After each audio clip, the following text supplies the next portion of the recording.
তুমি ছাড়া তো আমার আর কেউ নাই। আল্লাহ গো, তুমি যদি মাফ না করো কে আমাকে মাফ করবে? তুমি যদি মাফ না করো কে আমাকে মাফ করবে?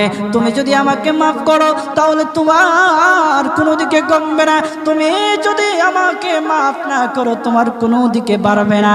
আল্লাহ গো, তুমি আমাকে মাফ করে দাও। সারাটা জীবন অন্যায় কাজ করেছি, সারাটা জীবন নাফরমানি করেছি, আমার কাছে কালেমার দাওয়াত কম আসে নাই, আমার কাছে কালেমার দাওয়াত কম আসে নাই, আমাকে লোকেরা কম বোঝায় নাই। ওগো আল্লাহ, তুমি আমাকে মাফ করে দাও। মাফ না করলে কোথায় যাব, কার কাছে যাব? বাবা যখন মারে তখন মার কাছে আশ্রয় নেওয়া যায়, মা যখন প্রহার করে তখন বাবার কাছে আশ্রয় নেওয়া যায়, বাবা মা যখন প্রহার করে তখন দুনিয়ার কারো না কারো কাছে আশ্রয় নেওয়া যায়।